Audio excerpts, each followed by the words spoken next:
Bismillahirrahmanirrahim. Assalamualaikum warahmatullahi wabarakatuh.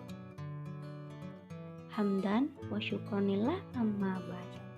Perkenalkan, saya atas nama Al-Fadila Sisa dengan stambuk F1 C1 19059.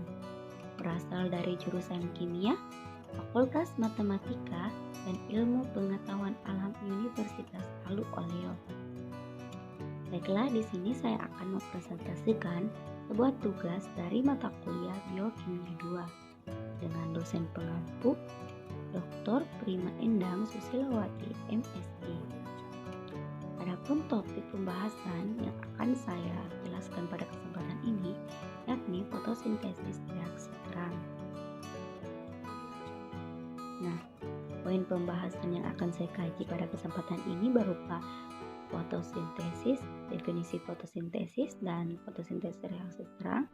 Yang kedua, tempat terjadinya fotosintesis dan fotosintesis reaksi terang. Dan terakhir, tahapan terjadinya berupa siklik dan non-siklik. Oke, untuk slide selanjutnya saya akan menjelaskan apa itu fotosintesis. Fotosintesis memiliki dua tahap, yaitu reaksi gelap dan reaksi terang. Namun yang saya akan kaji kali ini berupa reaksi terang.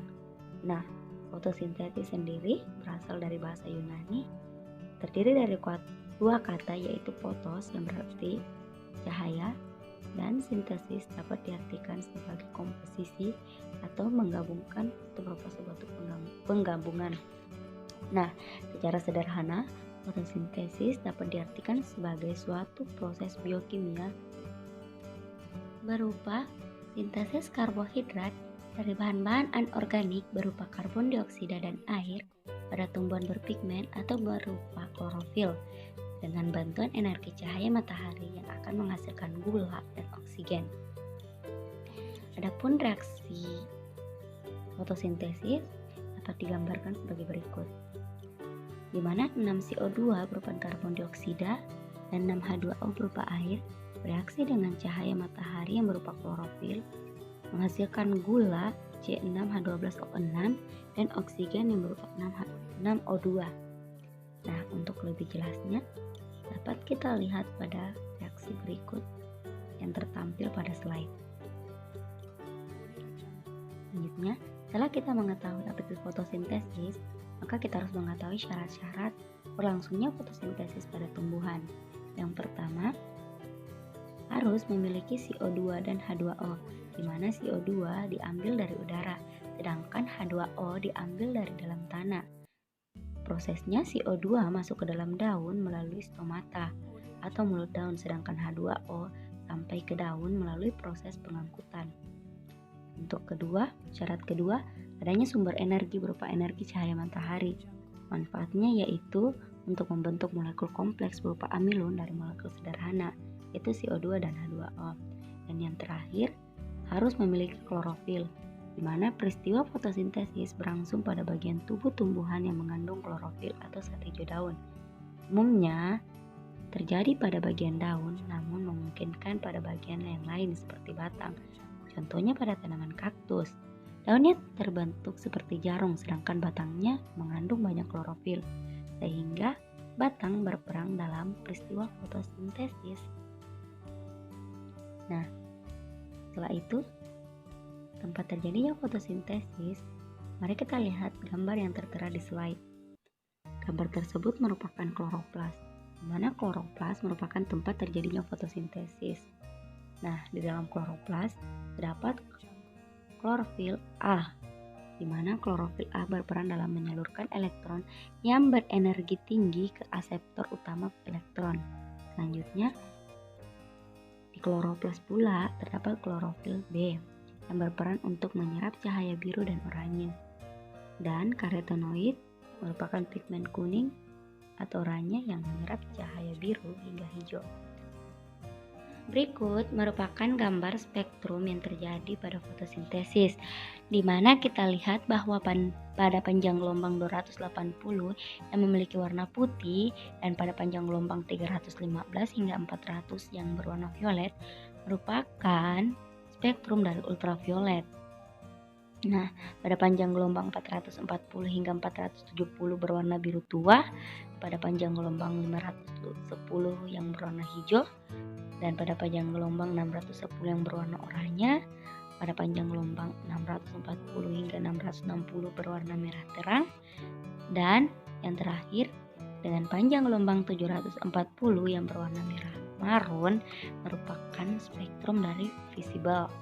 Sementara untuk spektrum inframerah sendiri berkisar pada panjang gelombang 1000 hingga 1400 yang memiliki warna putih.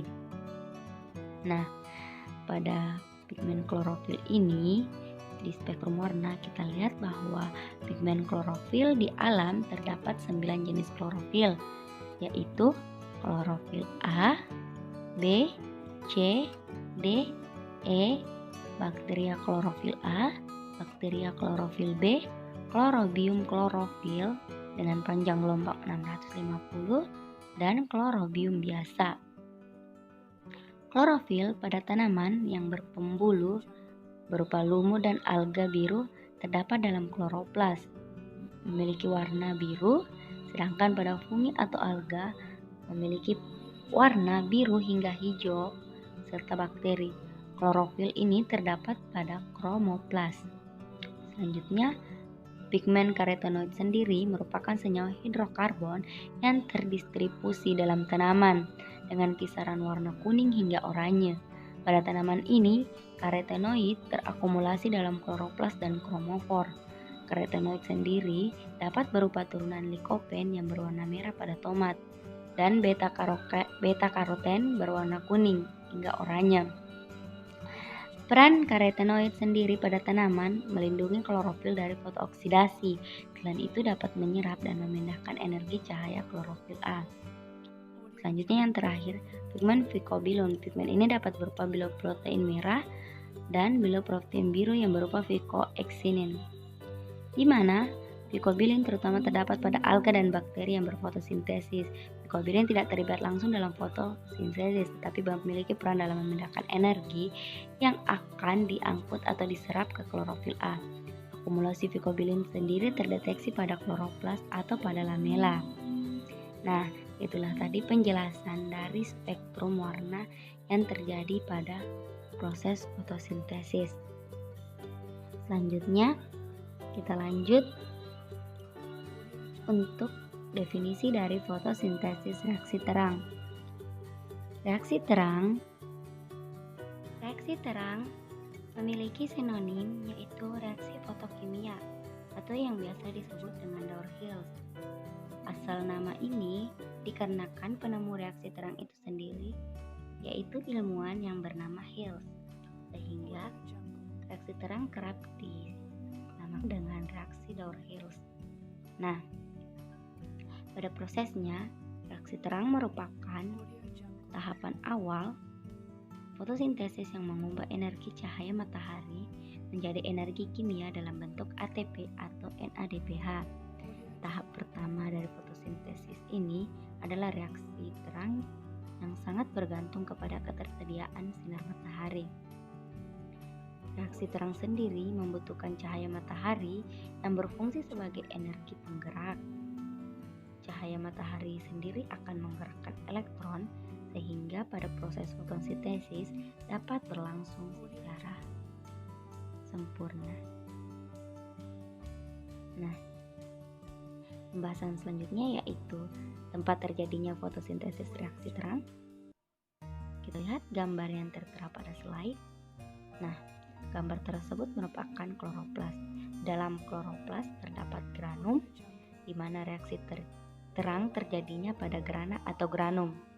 Granum sendiri terdiri atas membran tilakoid yang merupakan tempat terjadinya reaksi terang, dan ruang tilakoid merupakan ruang di antara membran tilakoid.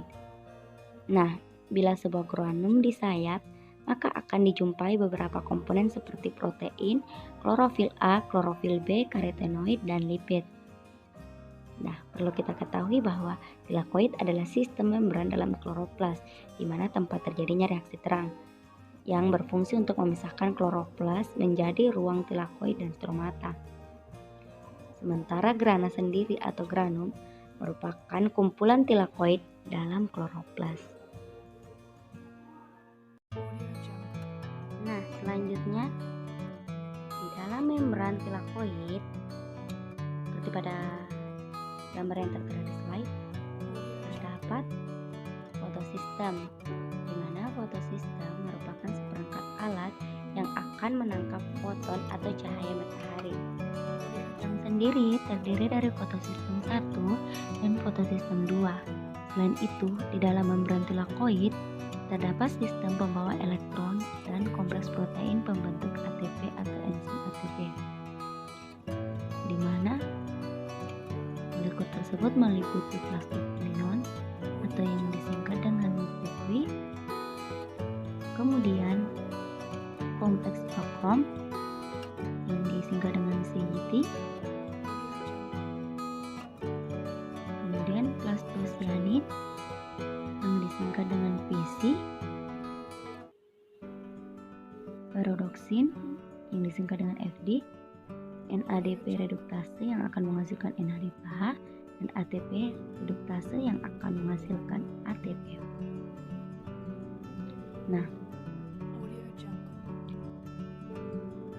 pada slide ini kita akan membahas mengenai fotosistem, di mana pada proses fotosistem yang tertera gambar pada slide, dalam fotosistem terdapat pigmen-pigmen klorofil yang akan menangkap cahaya matahari. Nah, kumpulan pigmen dan protein akan berasosiasi dengan membran tilakoid yang memanen energi dari elektron yang tereksitasi tadi. Fotosistem 1 dan 2 dibedakan berdasarkan kemampuan mereka untuk menangkap cahaya matahari pada panjang gelombang yang berbeda, di mana pada panjang gelombang fotosistem 1 optimal menyerap cahaya pada panjang gelombang 700 nanometer, sementara pada fotosistem 2 optimal menyerap cahaya pada panjang gelombang 680 nanometer. Di dalam reaksi terang sesuai dengan kemampuannya yang terbagi dari fotosistem 1 dan fotosistem 2 dapat dibagi menjadi dua jenis, yaitu aliran elektron non-siklit dan aliran elektron siklit, di mana fotofosforilisasi non-siklit melibatkan fotosistem 2 dan fotosistem 1, sementara siklit melibatkan fotosistem 1 saja. Nah, selanjutnya kita akan mempelajari tentang aliran non-siklik, di mana aliran non-siklik merupakan aliran yang tidak akan kembali ke pusat reaksi atau tidak mengalami siklus. Reaksi ini melibatkan fotosistem 2 dan fotosistem 1. Pada prosesnya, cahaya matahari akan diserap oleh klorofil pada fotosistem 2, sehingga elektron yang terdapat di pusat ekosistem akan tereksitasi ke energi yang lebih tinggi, kemudian diserahkan kepada akseptor primer atau penerima elektron primer. Energi tersebut akan mengalir turun ke tingkat awalnya, namun melewati beberapa molekul sebagai akseptornya. Elektron yang telah naik tadi menyebabkan pusat fotosistem 2 kekurangan elektron, sehingga akan mengalami keadaan yang tidak stabil. Nah, untuk mengisi kekosongan tersebut, suatu enzim akan memecah H2O menjadi molekul H+ dan satu molekul O- yang akan dinamakan dengan proses fotolisis air, di mana akan mendonorkan elektronnya pada pusat fotosistem 2 tadi. Dua molekul O- akan bersatu merubah menjadi oksigen yang akan dilepas oleh tumbuhan, sehingga hasil dari fotolisis air berupa oksigen. Berikut merupakan reaksi dari fotolisis air, di mana H2O bereaksi dengan cahaya matahari menghasilkan 2H+ dan 1/2 O2.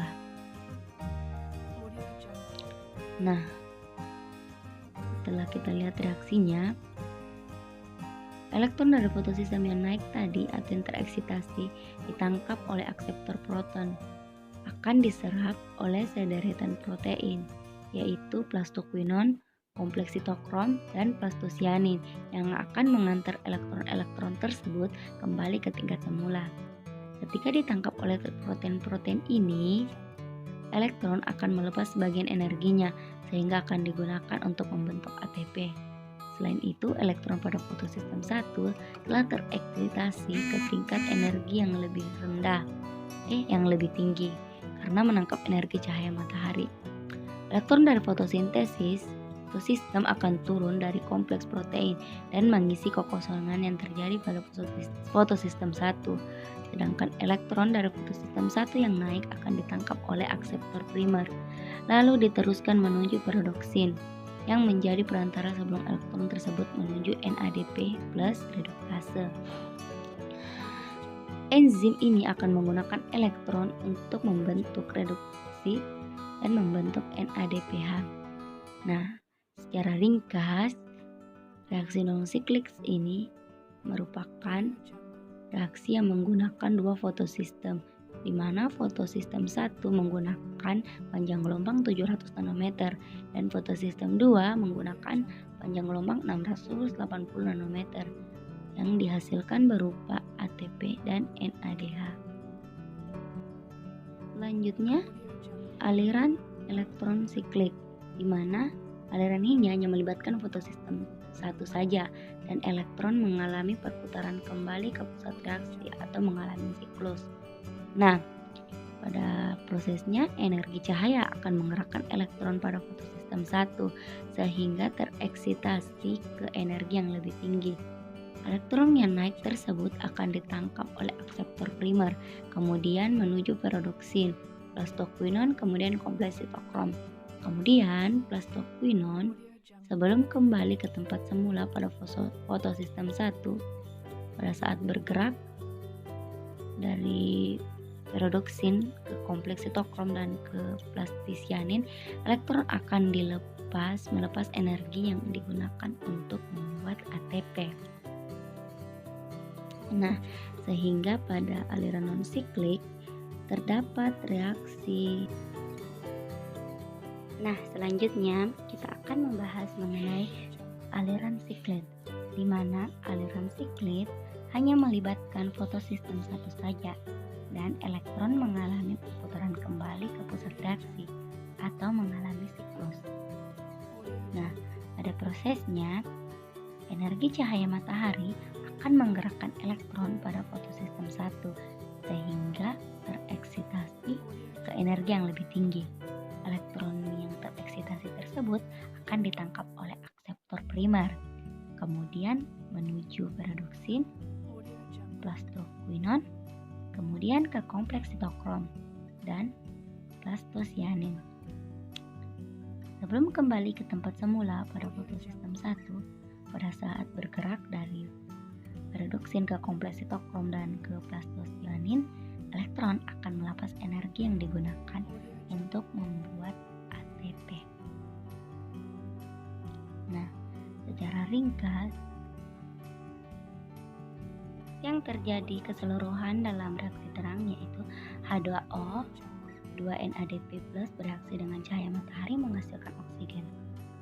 Nah, untuk reaksi keseluruhan yang terjadi pada fotosistem 2 yaitu 2H2O, 4 foton, 2 plastoquinon, 4H+, bereaksi menjadi 4H+, O2, 2 plastoquinon hidrogen.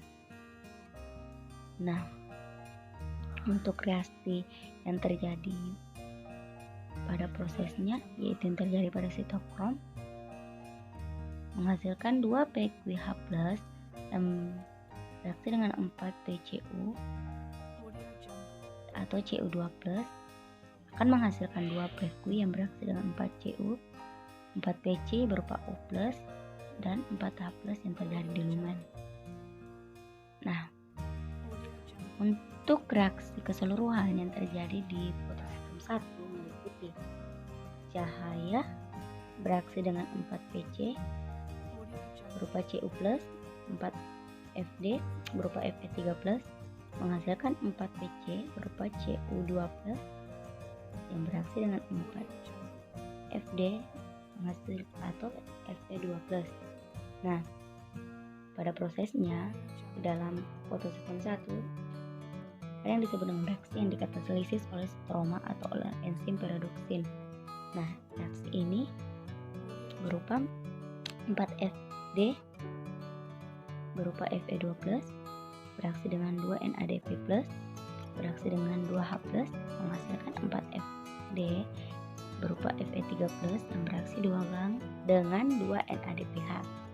Nah, reaksi keseluruhan yang diperoleh yaitu sinar yang bereaksi dengan ADP, yang bereaksi dengan Pi, yang bereaksi dengan NADP+, yang bereaksi dengan 2H2O, menghasilkan ATP yang bereaksi dengan NADPH dan 3H+ dan O2. Berdasarkan pemaparan, maka dapat ditarik kesimpulan sebagai berikut. Yang pertama, reaksi terang menggunakan cahaya matahari sebagai energi penggerak elektron. Yang kedua, H2O yang digunakan sebagai pendonor elektron akan dipecah dan menghasilkan oksigen, sehingga disebut reaksi fotolisis air. Yang ketiga, aliran elektron non-siklik menghasilkan ATP dan NADPH. Yang keempat, aliran siklik menghasilkan ATP saja.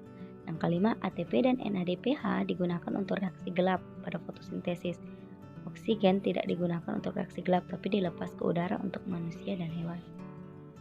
Nah, itulah tadi hasil pemaparan materi dari saya. Kurang dan lebihnya saya mohon maaf. Saya akhiri dengan ucapan wabillahi taufiq wal hidayah. Wassalamualaikum warahmatullahi wabarakatuh.